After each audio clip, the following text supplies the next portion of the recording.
sleeping bag, tent, Warmlite. So this is a size 64 Warmlite sleeping bag.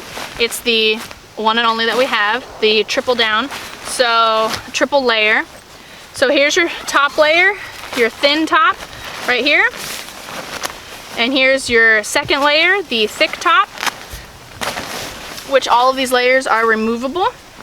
So you can take whatever layers that you need depending on the temperature and conditions. Here's the little built-in pillow system, and then here's your bottom part of your sleeping bag. Here's the drawstring so that you can pull this tight up if it was really cold and you wanted all this to be hunkered in. You could just have just a tiny bit of your head sticking out. Never sleep with everything pulled up over your head, over your entire face. Always leave your nose and mouth sticking out of the sleeping bag. It's a vapor barrier, so that means oxygen can't really pass through. So always make sure your nose and mouth are sticking out of the sleeping bag. And this is made exactly for that, so you can have just enough right here that you can sleep it, have your face sticking out. Now, there's two ways to blow up the air mattress, which this is where you would take the air mattress out of all of your Warmlite sleeping bags. And this is how you access the fill-up point. So there's two ways. So here's how the cap would be on. This is closed. This is open. There's two ways to fill it up. You can use the stuff sack or pump sack, as we call it, that your sleeping bag will come with. It will come with a stuff sack, and on it there will be this funny cutout that you'll be like, what is that? And that is the same end that will fit perfectly inside of here, and you can use it.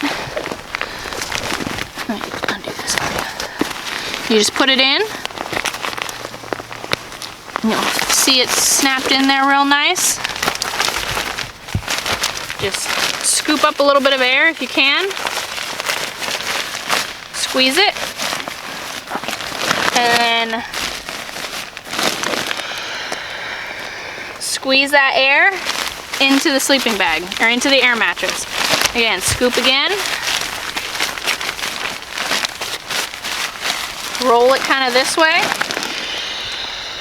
And squeeze it in. It does take a little while. With time, you get, practice, and you get good at it, and you figure out some tricks to making it faster. But it will fill up your air mattress. The other way is with our microburst pump, and it has a fitting that is made perfectly to fit in here as well. It just depends on what kind of trip you're taking, how much weight you want to carry. Obviously this is going to be with you anyway because you'll be carrying your sleeping bag, so you'll already have this, but the other pump only weighs a few ounces, so just depends. That one does take a really long time because it is so small and very lightweight and compact. The downside is that it takes much longer, but you can just set it there, go make dinner, come back, and then your air mattress will be filled. Versus this, probably only take you 5-ish minutes to fill up your entire air mattress. So the best way to zip this up without it getting caught inside of the other fabric is to put your finger in here and push down. That way it will slide really nice. If you do get something caught, like say a little bit of fabric gets caught in the zipper, don't try and keep going over it like this. All you'll do is widen the zipper and actually render it useless. Your best bet is to literally just pull it out, like just pull it straight out and get it out of the zipper system. So say if it was caught right here, you would just pull it right out, and then it will just zip, no problem. So to get the air out of your air mattress when you're done and you're ready to pack up, you can use a stick, you can use a Sharpie, you can use a tent stake, whatever it is you use. Be gentle, don't shove too hard through here, but just gently prop this inside. See, there's this flap right here. That's what's gonna hold your air in. So by breaking that up just a tiny bit, it only take, like 1/4 inch to 1 inch to slide that in, and then roll from the bottom. Go ahead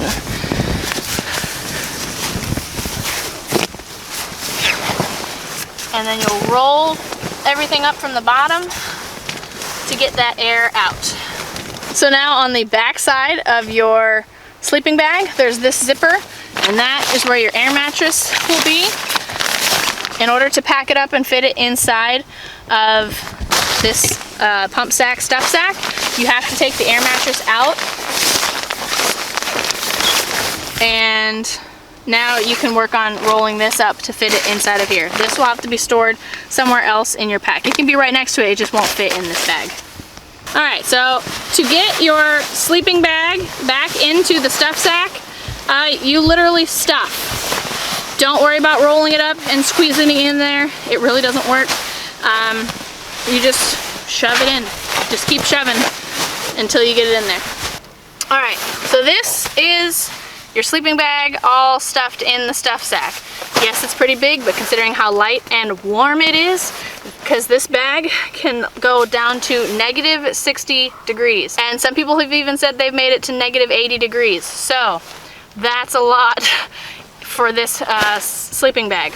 It's got down in it. So just shoving it in there is how you do it. Don't roll it up. You don't need to do anything fancy. Just shove. Make sure you're not like rubbing together. Just shove in one at a time, but don't rub because that can damage the down. This is not how you would store it between trips. This is only to be used while you are actively using it for backpacking or some other trip like that. But when you are storing between trips, so for, you know, a week or a month or something like that, when it's not being used every single day, do not store it inside this bag because it will compress the down and eventually start to damage it. You want it to be very fluffed out, so leave it in a closet or a storage room of some sort where you can just lay it out as if it was going to be used. You don't need to blow up the air mattress, but just leave the actual sleeping bag fluffed out. But this is how you would do it just for backpacking.